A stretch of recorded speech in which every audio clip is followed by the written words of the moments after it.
ब्रिजभूषण शरण सिंह, ये नाम बीते दिनों से खूब चर्चा में है। वजह, कई खिलाड़ियों ने उन पर सेक्सुअल हैरेसमेंट और मनमानी के आरोप लगाए हैं। हमारे पास धमकी आती है छोटी छोटी चीजों के लिए कि आपको जान से मरवा देंगे। कई साल से चल रहा है ये चीजें। मैं भी खेलना चाहती हूँ अभी और मेरा नाम आया है। तो आज किस्सा इन्हीं ब्रजभूषण शरण सिंह का।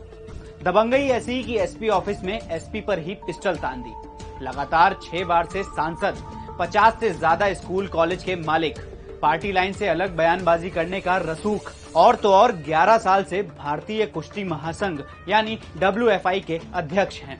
ब्रजभूषण कॉलेज के दिनों से ही छात्र राजनीति में सक्रिय थे। 70 के दशक में अयोध्या के KS साकेत महाविद्यालय में महामंत्री भी बने।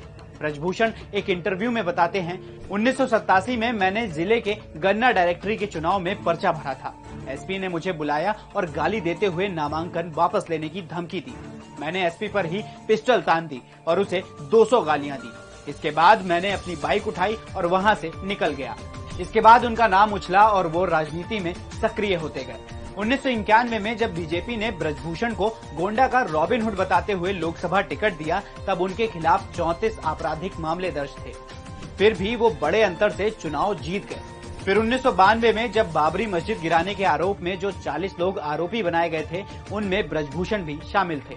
हालांकि 2020 में सभी को बरी कर दिया गया। एक इंटरव्यू के दौरान ब्रजभूषण बताते हैं, जब कार सेवकों ने बाबरी मस्जिद पर हमला किया तो किसी के पास कोई हथियार नहीं था। वहां पास में कृष्णा गोयल का काम चल रहा था। हमने स्टोर रूम तोड़ा और कार सेवकों तक गैती फरुआ पहुंचाया। हमने गिराया नहीं है, लेकिन रात 10 बजे तक हम वहीं थे।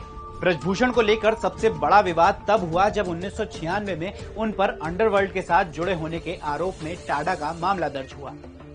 हालांकि सीबीआई ने बाद में इन सभी आरोपों से ब्रजभूषण को बरी कर दिया।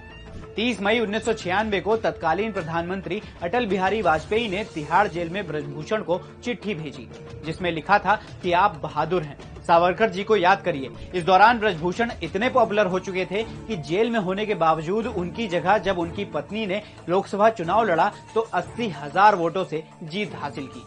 मायावती और संघ के बड़े नेता से भिड़ने के चलते भी ब्रजभूषण विवादों में रहे। एक इंटरव्यू में वो बताते हैं, मायावती ने एक कार्यक्रम में गोंडा का नाम बदलकर लोकनायक जयप्रकाश नगर करने की घोषणा की।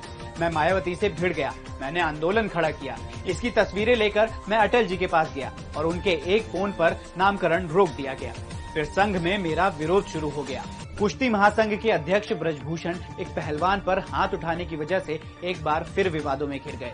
हुआ ये कि रांची में अंडर 15 नेशनल कुश्ती चैंपियनशिप में एक ज्यादा उम्र का पहलवान शामिल होने की जिद पर अड़ा हुआ था। वहां मौजूद ब्रजभूषण ने न आओ देखा न ताओ और उसे जोर का थप्पड़ जड़ दिया।